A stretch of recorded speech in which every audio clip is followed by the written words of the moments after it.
My name is Mark. I'm 44 years old, and I've been a long-haul trucker since I was 23.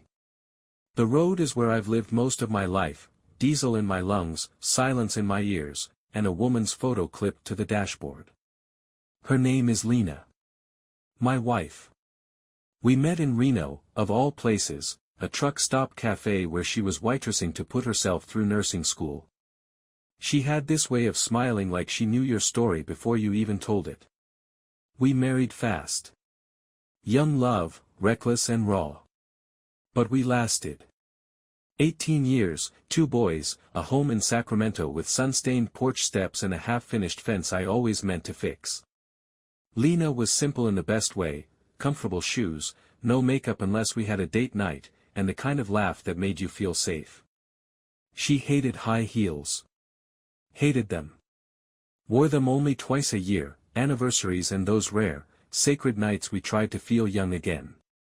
Red stilettos. I bought them for our 5th anniversary. Said they made her legs look like fire and her smile like sin. She laughed, kissed me, wore them that night, and didn't again for a whole year. Until one Tuesday morning. I'd just come back from a 10-day haul through the Dakotas. I smelled like asphalt and caffeine. Lena was getting ready for work, hair curled, makeup done, perfume that clung to the walls even after she left. And on her feet, the red heels. Bright. Bold. Searing. What's the occasion? I asked, smiling. Hot date with paperwork. She glanced over her shoulder, slipped in a gold hoop earring. Meeting with my boss. Gotta look professional. Something in her voice was off. Tight. Not defensive, not guilty, just rehearsed. I didn't say anything. Just nodded, kissed her cheek, and watched her walk out the door with a stride that didn't belong to the Lena I knew. That was the moment. The first crack in the windshield. Not a shatter.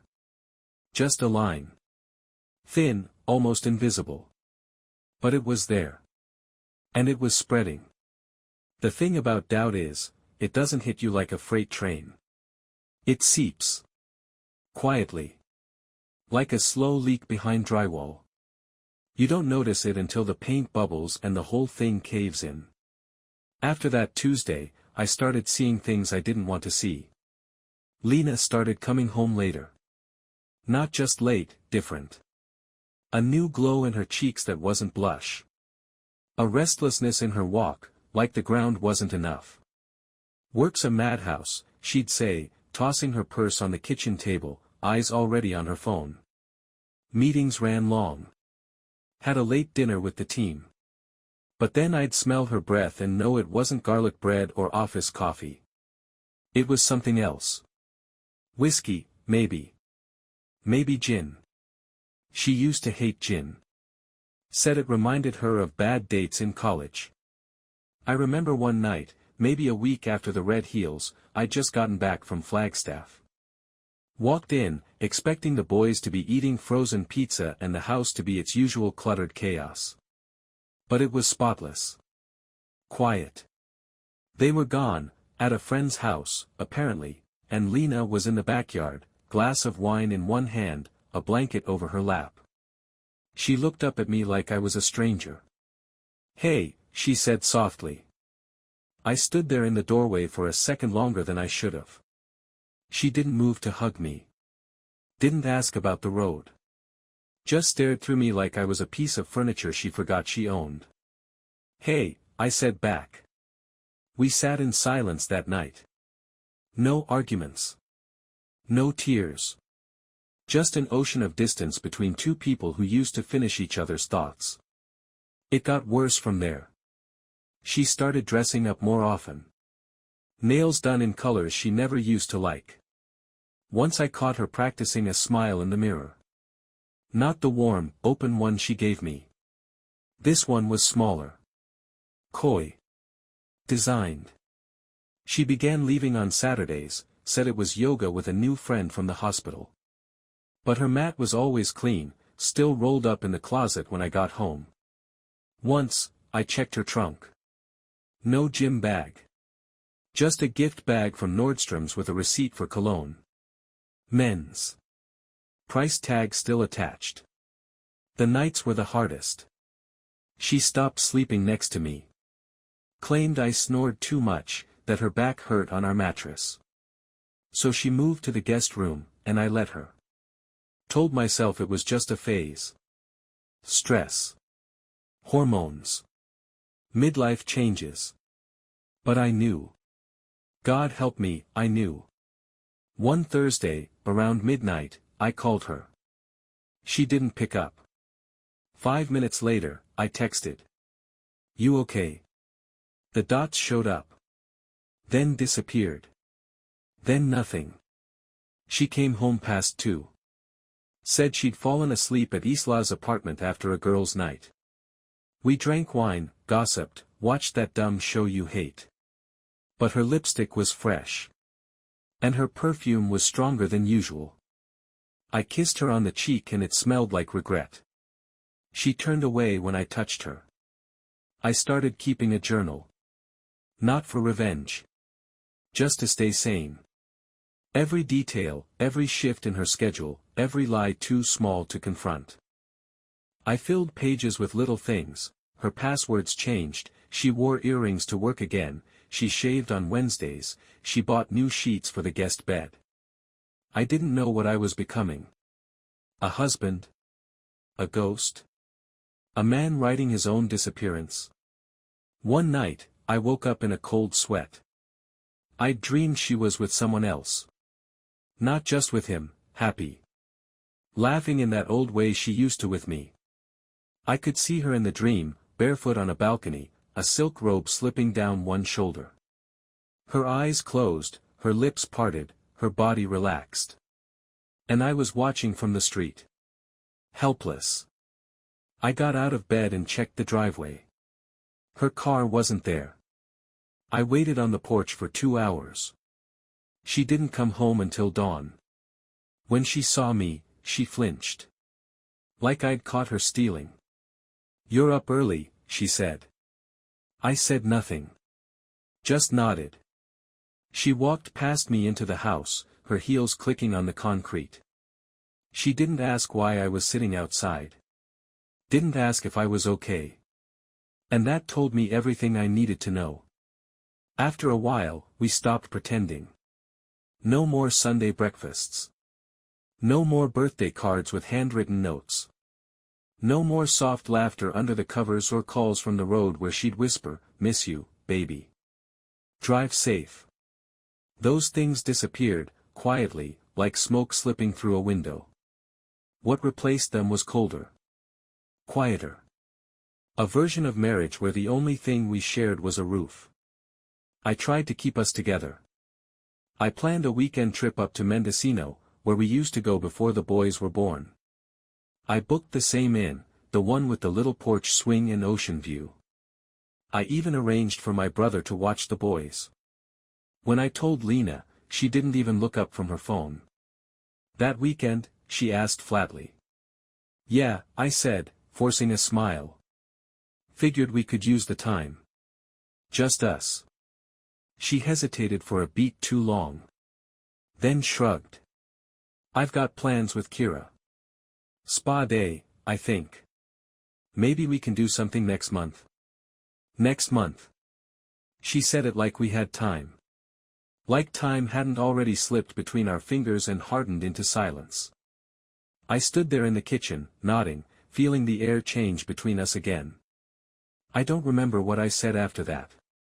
Just that the coffee burned my tongue and she didn't notice. We stopped fighting, and that was worse than the yelling. At least in a fight, there's heat. There's passion, even if it's twisted. But this was ice.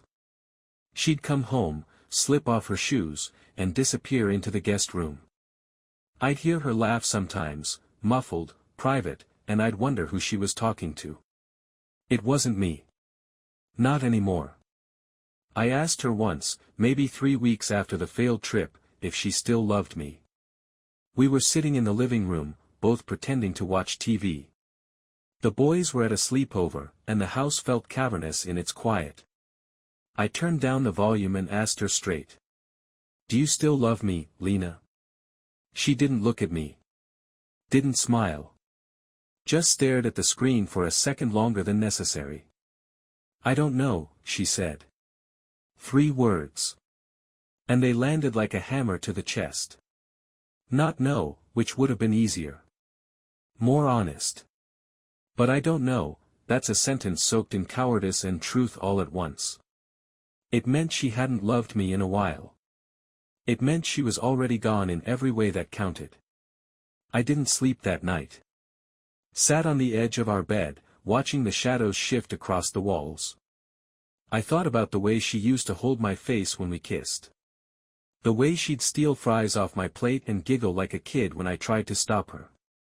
I thought about the Lena I married, eyes full of fire, hands that always found mine in the dark, and wondered where she'd gone. Or if she'd ever really been mine to begin with. The next morning, she made toast. Didn't ask if I wanted any.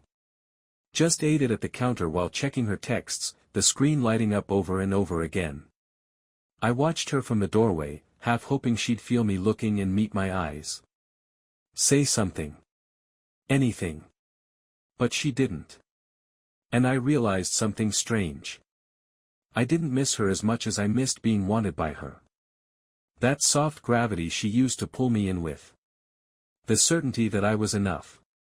That she saw me. That she chose me. Now I was just a fixture in the background. The faucet that drips. The drawer that sticks.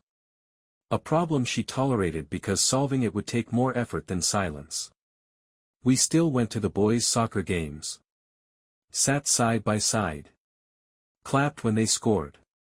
Smiled when the other parents looked. But we never touched. We were actors in a play with no audience.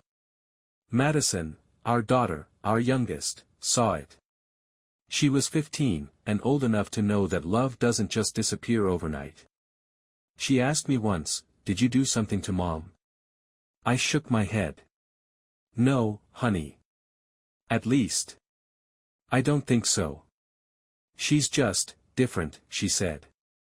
"She looks at you like you're not there." That one stayed with me. Like I'm not there. Because some days, I wasn't sure I was. Not really.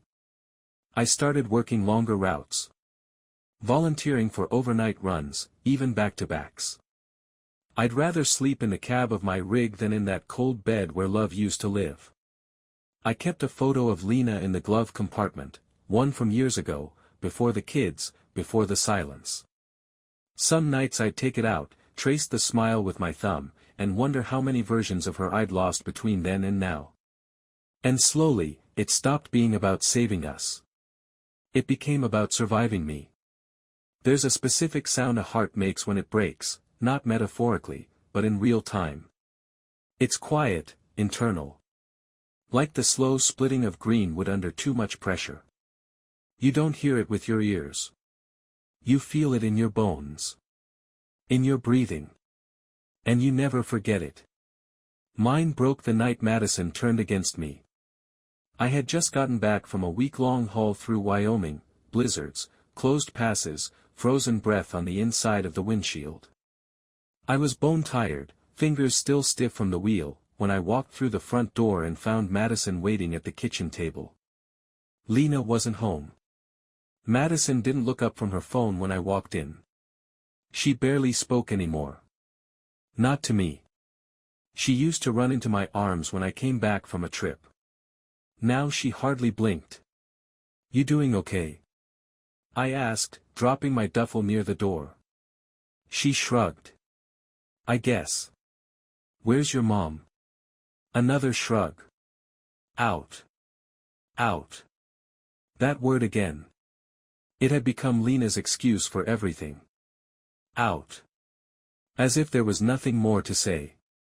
And I was supposed to accept it without question. I didn't say anything at first. Just stood there, looking at my daughter, and wondering when we'd started living in different houses under the same roof. I made a decision then. A desperate one. A mistake, maybe. But it felt right at the time. Can I talk to you? I said. Madison looked up, brow furrowed. About what? Your mom, I said carefully. There's something going on. And I don't want to lie to you. She set her phone down slowly, warily. What do you mean? I took a deep breath and told her everything. Not with venom. Not to pit her against her mother. I just needed one person in this world to know I wasn't crazy. That I wasn't imagining the distance, the lies, the nights alone. I told her about the red heels, the phone always turned away, the perfume that wasn't hers. About the laughter I heard through a wall and the coldness I couldn't thaw no matter how many times I tried. I think she's seeing someone, I said, my voice low, even. I think it's been going on for a while. Madison's face twisted in something I couldn't read. Not grief. Not even anger. Just disbelief. You're wrong, she said, flatly. I don't think I am. You don't know, though. You're guessing. Making up things in your head. I wish I was, I whispered. She stood up so fast her chair scraped across the floor. Why would you tell me this? Because you're old enough to know, I said. And because I can't keep pretending anymore.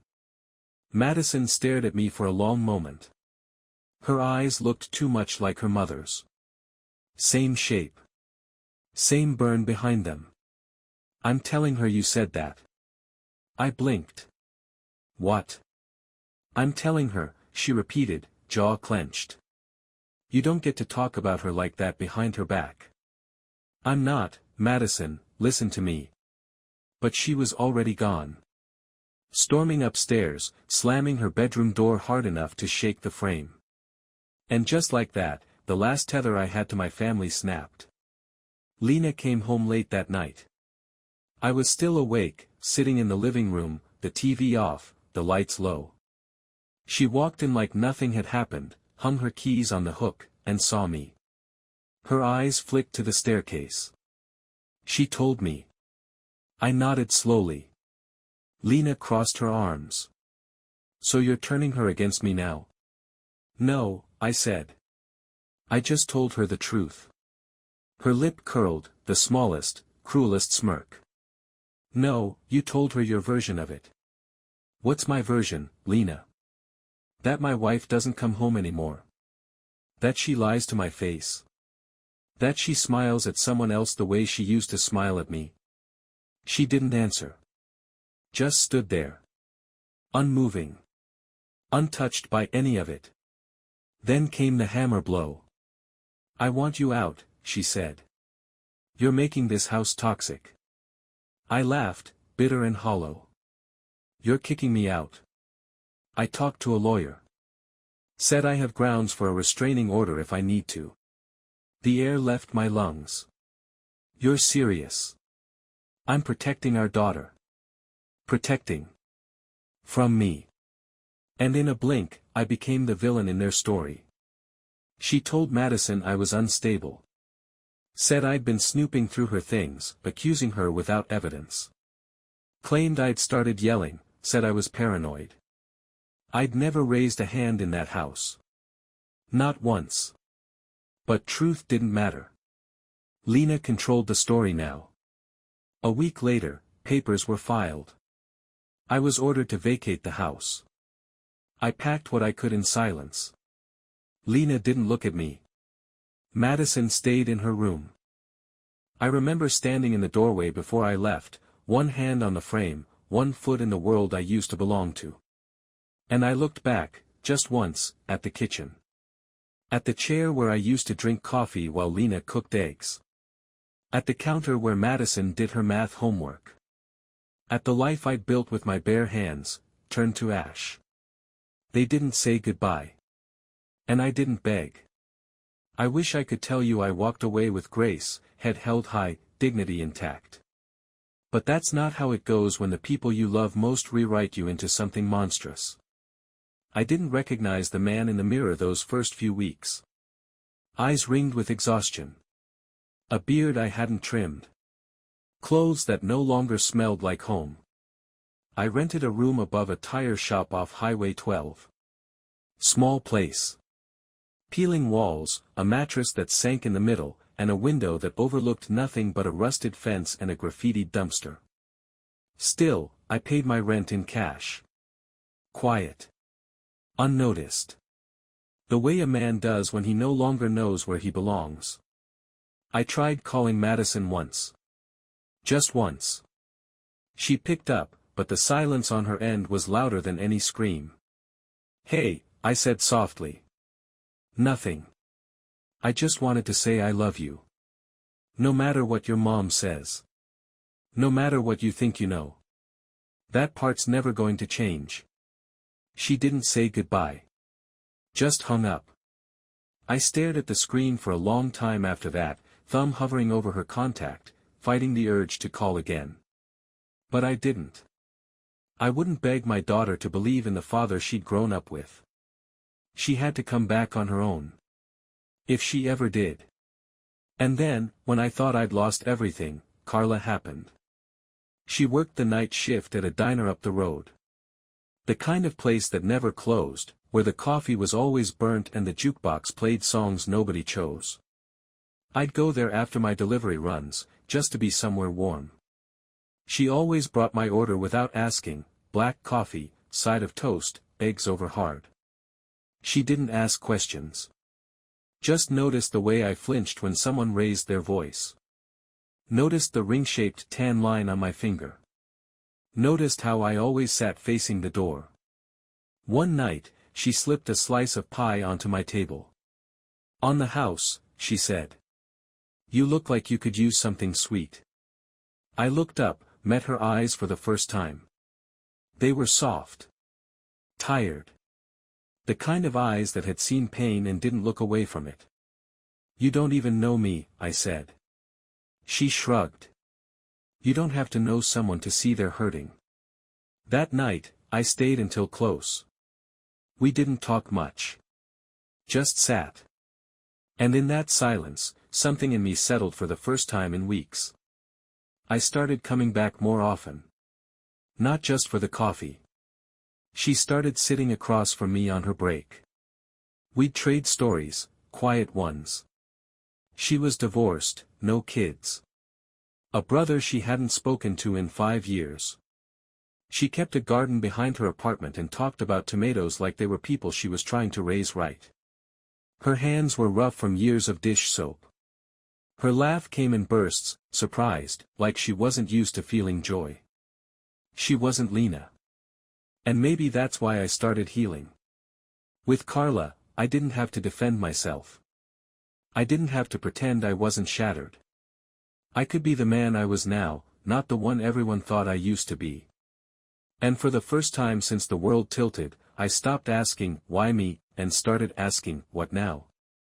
We started rebuilding. Quietly. She'd bring me leftover soup in mason jars. I helped her fix the leaky faucet in her kitchen. She taught me how to grow basil on a windowsill. I taught her how to change a tire. We didn't talk about love. Not then. Not yet. That word was still too sharp. But there was something in the way she looked at me, like I wasn't broken, just paused. Like life was waiting to begin again, and I just hadn't found the switch. And then came the letter. It arrived 3 months after I left the house. No return address. Just my name, written in Lena's handwriting, the one I used to recognize even before the ink dried. I didn't open it at first. Left it on the nightstand for days. Afraid. Not of what it might say, but of how it might undo me again.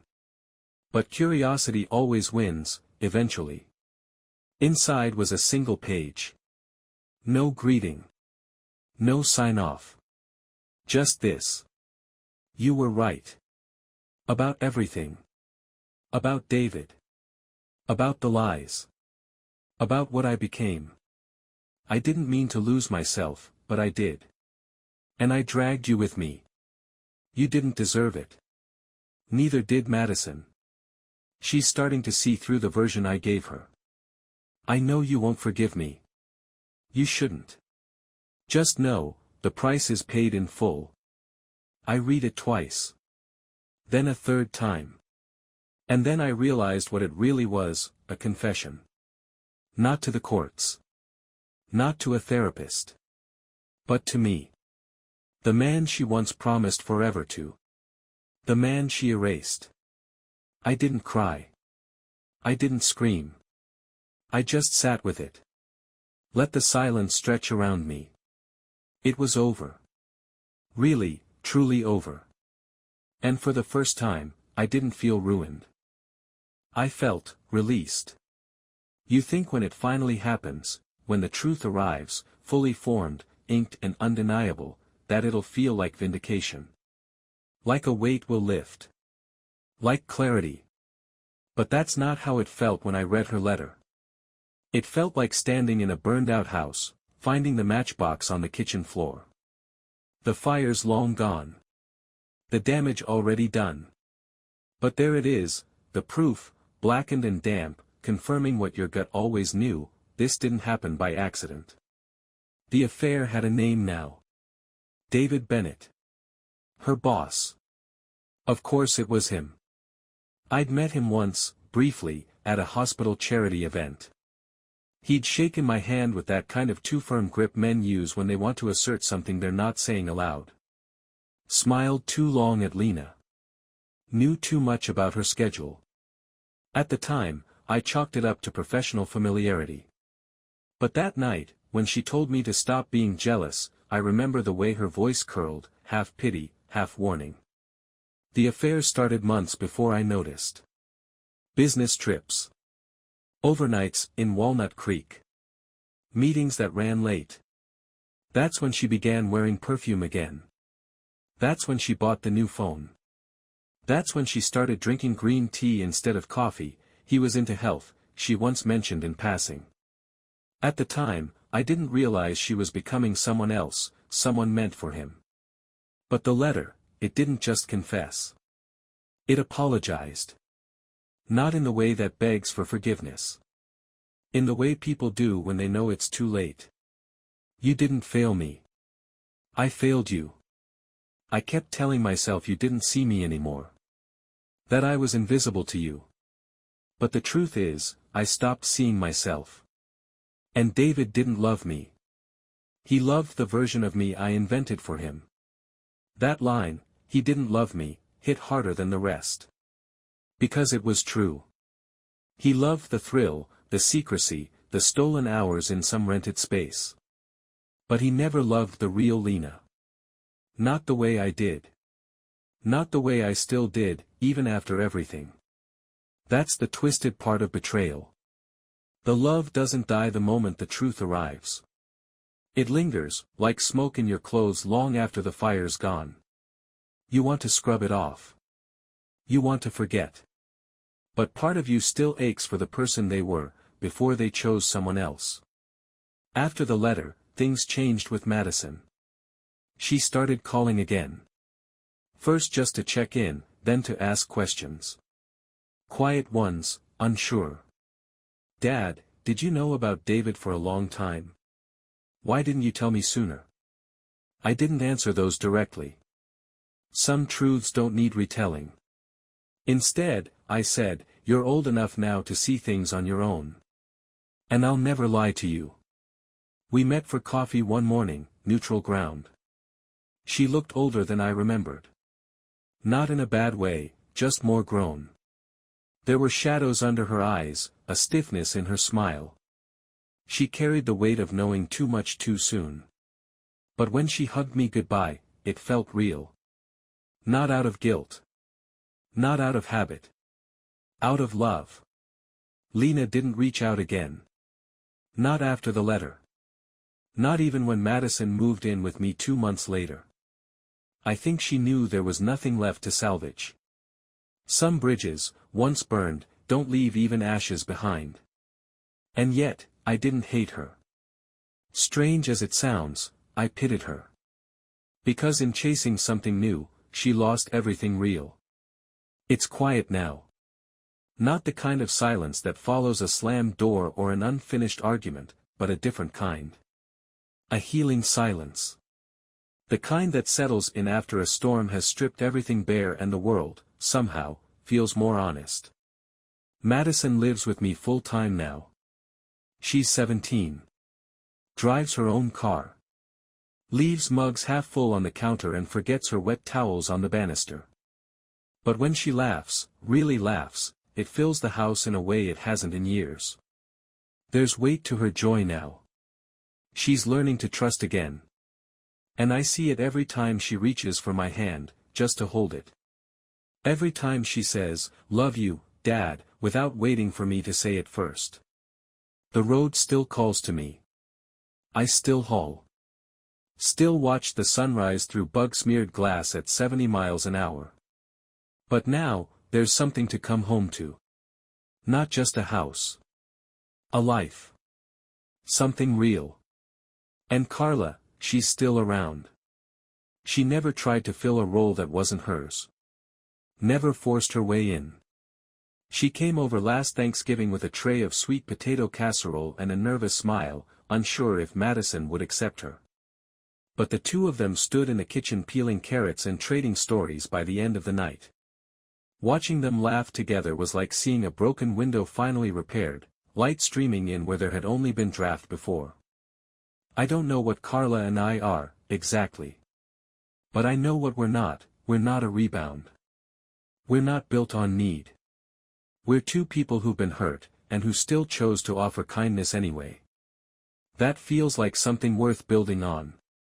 And Lena? She's a ghost in my life now. Her name shows up in old emails, on insurance documents I haven't transferred yet. Once, I ran into her at the grocery store. She looked thinner. Tired. Wore a smile that didn't quite reach her eyes. She asked how Madison was. I said, "She's healing." Lena nodded. She didn't ask about me. And I didn't expect her to. The red heels are gone. I found them one day in the back of the closet at the old house, stuffed in a shoebox behind winter coats. I didn't throw them out. Didn't burn them. I gave them to Goodwill. Let someone else wear them. Let them mean something new. Because here's what I've learned, trust is not something you get back. Once broken, it doesn't return in the same shape. It becomes something else, scar tissue. Stronger, maybe. Tougher. But never the same. And love? Love is a choice. A daily one. It's not the sparks. It's not the big gestures. It's the showing up. The truth-telling. The staying when it's hard and the letting go when it's time. I gave Madison the one thing her mother couldn't, honesty. Even when it hurt. Even when it cost me everything. And that's what remains. Not bitterness. Not revenge. Just the echo of red heels in a hallway I no longer walk, and the peace of knowing that no one gets to decide your story but you. And mine. Mine starts again. Right here. With truth. With love. With me.